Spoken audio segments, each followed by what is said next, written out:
say the NHS isn't for sale. Should we believe them? What does everybody here think? Hands up if you believe that line, please. Okay. Nearly unanimously disbelieving. They have to lie until it's all done.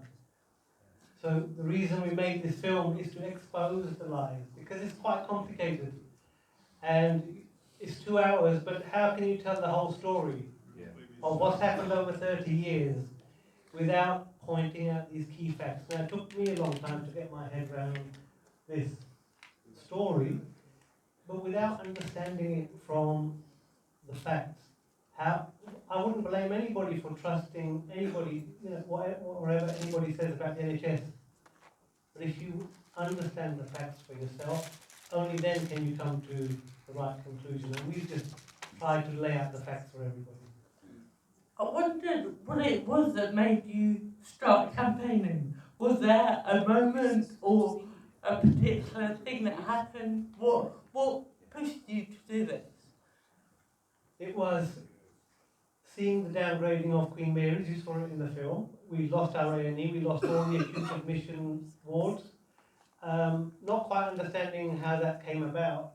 And then there was a threat to another hospital down the road. And at that point I thought, this makes absolutely no sense, because I saw patients coming out of hospital worse than when I sent them in. So to close another hospital A&E down and maternity was bordering on lunacy. And it was at that point I thought I have to become active, but it was one particular conversation I had with the chairman of our clinical commissioning group, who had heard that I'd compared our local meetings to stage meetings as happened in North Korea, where people come along, nod and put their hands up at the right time. So he rang me up to try and convince me that this was democratic. But what he said really tipped me over the edge. He said what he's hearing from me is that I'm just too sensitive. What he heard about my patients was, it's not happening to anybody else, your patients are just unlucky.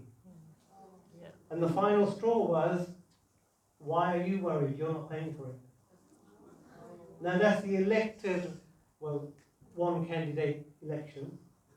That's a bit like North Korea, isn't it? Yeah. This is our elected GP leader talking this nonsense. So it became clear that these people weren't doing anything. In fact, they're selected to let everything slide on through. Traitors.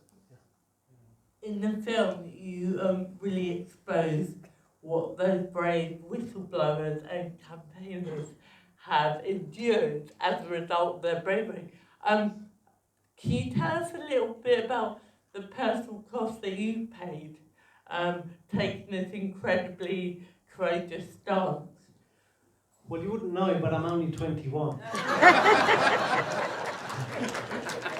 So, Looking good, Bob. I used to have a full head of hair and then wore black. It's been very stressful, juggling work. My family has paid a heavy price because they don't recognise me when I go home, because I'm out a lot of the time. But there's something within us that when you see injustice time and time again, and we're the people who should be fighting for all of us, that's why they're in those positions, are not doing anything, you get angry, and I've turned that anger into something constructive. And I can't switch off, because as soon as I think I'll give it a break this week, a patient comes in and tells me how they've been harmed by a system that's failing. So I can't ignore that. The most disappointing thing that I found is how so many of my colleagues are prepared to just look the other way. Yeah, I agree. And I've learned, I've been on a massive educational journey. I've never read so many books to try and understand what's going on. The problem is most of us we make a calculation in our head. Do I risk my job? Do I risk my family? Do I stand up? What happened to the guy that did stand up? And then you go back into your shell and you keep quiet. But I took a decision. I said to Jazz, my wife, who's here, who's given me all the support anybody could ask for.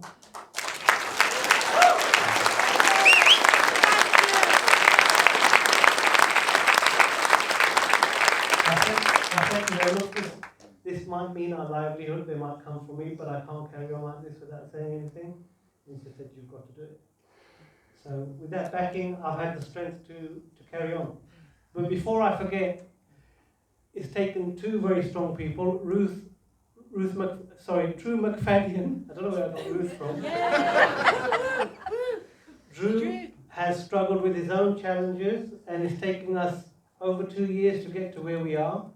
There are people in this room who have supported us materially, supported us with morale and guidance. So, I want to extend a thank you. If you've helped me in any way and you've contributed and done whatever, thank you very much. Thank you.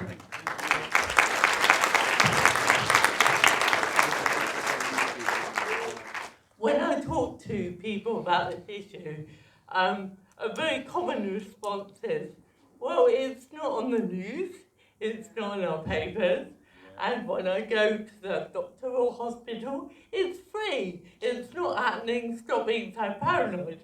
I'm sure you hear this a lot too.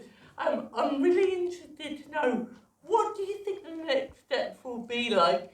Because obviously, when they do introduce this system, there's going to be a massive outcry, but by all means, that's too late because all the changes will have been implemented. So how do you see the next, let's say, God forbid, Boris Johnson wins. How do you see the next 5 years panning out? What do you think their strategy will be in bringing this new system in? They won't be able to. There'll be a definite, very hard control of the message. Anything that goes wrong will have absolutely nothing to do with government policy, and all to do with the feckless patients who are wasting resources, and all to do with immigrants. You just got to keep repeating that mantra time and time again. They might even change the scapegoat. So they will blame the sick for being sick, and they will blame the most hardest up in society and the most disenfranchised and the most marginalised people. So you can have this continuing scapegoating, divide and rule, rich against poor, old against young. The elderly are living too long, apparently. Well, not from what Danny Dorling told us. They're not living so long. We have an active cull of the sick and the poor going on. There's no other way to describe this. Yeah, and the disabled. And the disabled, exactly. So we need to recognise that we're not actually living in much of a democracy. If you've got the fourth estate, the media, just parroting the lies that come out of government, that is not a functioning democracy. Yeah. The other thing they will do is count on people thinking, well, I can't change anything, I better not rock the boat, maybe I'll take out extra insurance. So the middle class drift will be detrimental, and we need to convince everybody that it's in their enlightened self-interest for everybody to protect universal healthcare provision. Because as you showed so powerfully, you could have all the money in the world, it won't get you the right care. Well, in fact, the more money you get, the more you'll get gouged for your money, and you'll get abandoned when you become sick. That's the point. The point about private healthcare is the perverse incentives to act against your interest. I would appeal to anybody here who's got a rabid conservative next door neighbour, explain to him why it's in his self-interest to support the NHS, and good luck. What do you really hope that people take away from this film? What was your ultimate aim? Don't go home and think other people are going to do all this for you. I'm pretty exhausted, as is Drew. The reason we've made this film is a weapon for you to use. So we need all of you to become active citizens and make the time to spread the word. Educate your circle, educate your friends, educate your family, engage with media at every opportunity. You are now more informed than 99% of the NHS workers. Yeah, the duty is on you. We will help you get the message out. We will provide you the resources, but we don't have the manpower or the resources to do this. This is a tool. Please use it. Nobody's going to come to the rescue. Doesn't matter how many superhero films you go and watch. It doesn't work like that. Anything that we've managed to establish in society came with struggle from the bottom. Nobody gifted us anything from the top, and that's how we're going to have to preserve the NHS. Will there be more screenings around the country, and is the film available for that purpose? So the film will be available online, hopefully today. We're happy to support.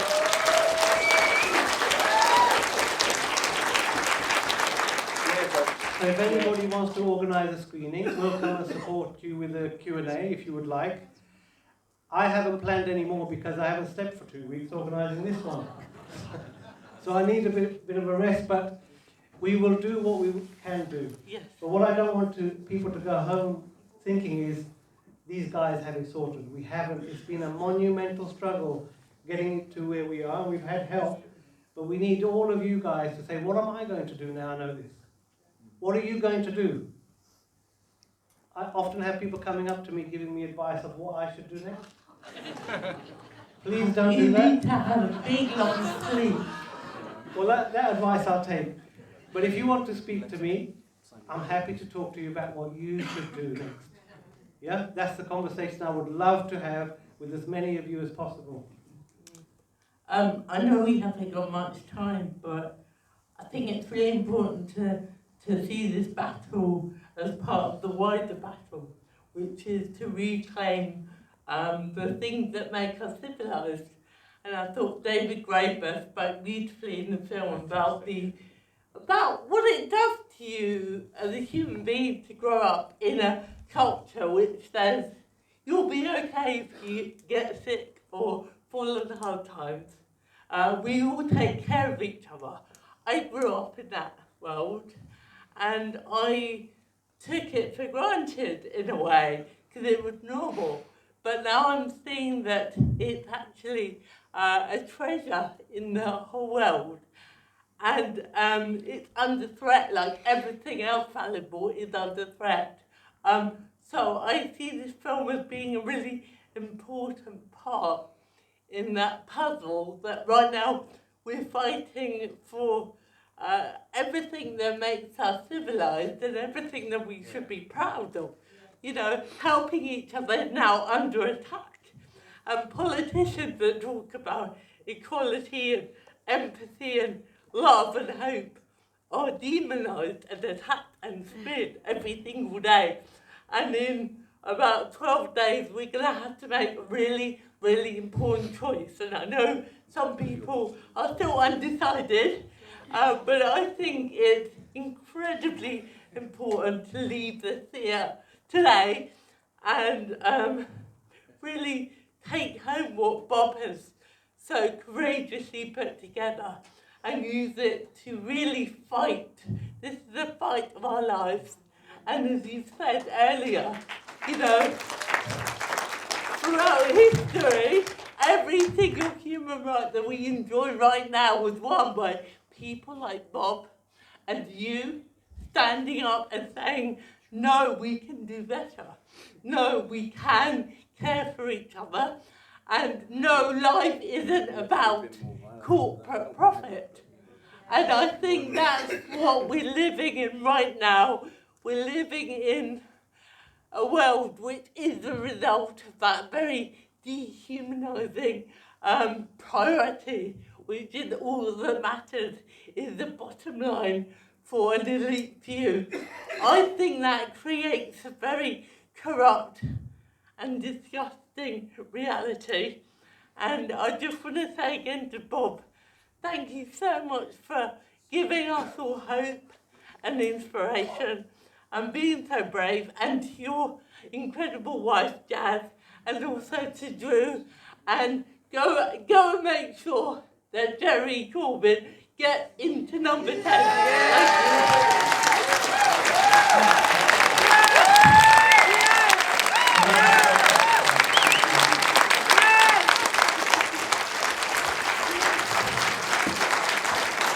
Thank you, Francesca, for agreeing to come on stage with me and put your reputation on the line associating with me. If people want to talk afterwards, because we have to leave quite promptly, I will be going to the Premier Inn. They've got a coffee room upstairs on the second floor. So if people want to talk to me about how they can help me, not how I can help them, how they can help me, I'll be there for half an hour or so, or however long it takes. A group of us will be going to the Moon Under the Water, I think it's called, and potentially All Bar One. So I'm going to be in 3 places, not at once, but in a circuit. So don't wander off if you've got something useful and encouraging to say. Louise and Mary-Lise and Colin will be at the exits if you need any details on how to contact me. Posters. Oh yeah, I carried here mugs and posters. I don't want to carry them home. Please buy them if you can from Colin at the back. And once again, thank you very much for coming, and thank you, Francesca, for helping. Bob. Thank you. Thank you, Bob.